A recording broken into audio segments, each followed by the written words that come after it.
I have always loved making things. A few years ago, during quarantine, I stumbled across videos of bookbinding, or the art of creating a text block via sewing or gluing and covering it with a protective and often decorative cover. I knew I needed to try it, so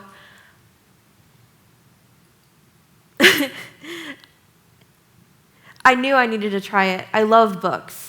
Maybe it's because of the stories and knowledge they hold, or the fact that they're ageless, preserving ideas through time. The art of bookbinding has always been interesting to me as well. It dates back to 6th century monks and medieval scholars, growing and changing over the centuries to create beautiful, functional, and long-lasting books. It is especially important to preserve this art now that most books are made on machines, simply glued together, such that they only last 10 to 60 years. My first book was made mostly out of supplies from the CVS, with the notable exception of my parents buying me a legit bottle of glue once they realized I had a chance at making something actually good, and a thin piece of leather to cover it. It may not have been perfect, but it got me hooked. Since then, with the support of my parents and my friends and mentors at the Youth Arts Collective, I have been able to try many different things, different binding styles, and all sorts of designs. My favorite way to cover a book is with leather. You can dye it, you can stamp it, you can decorate it, you can carve it. I'm going to demo some skills for you now. Can we turn on the document cam?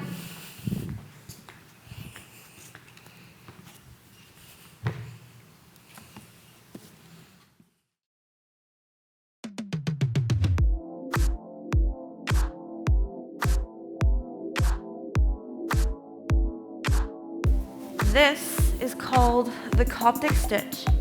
It's one of many binding methods used to create a text block, or just a combination of pages, a book before its cover. The key thing with the Coptic stitch is to connect one signature to the one that comes prior via the stitch. So first, I go into the first hole on the signature.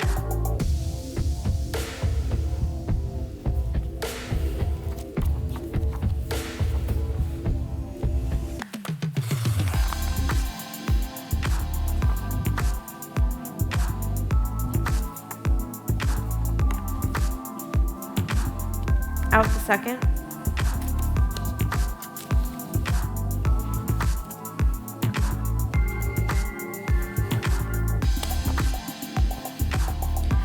Loop around the stitch prior.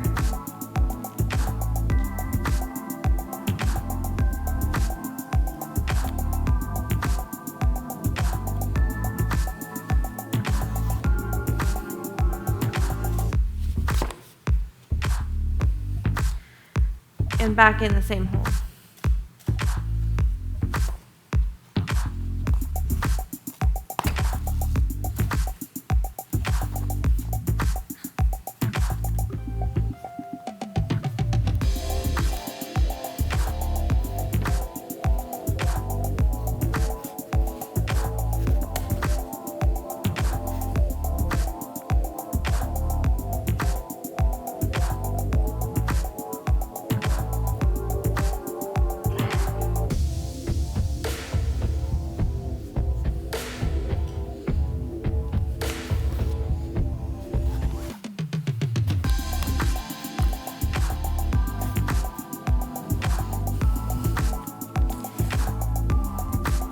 Now I'm going to show you how I decorate the covers.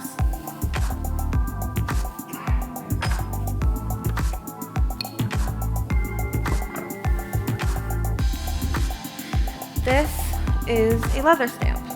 It looks like a chisel because in many ways it is. First, you wet the leather because the skin is more malleable and will accept designs better when wet.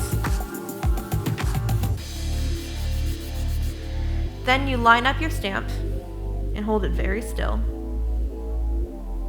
and then hit it with the mallet. And it leaves an imprint. Stamps can be used to add texture and design to anything covered in leather, really.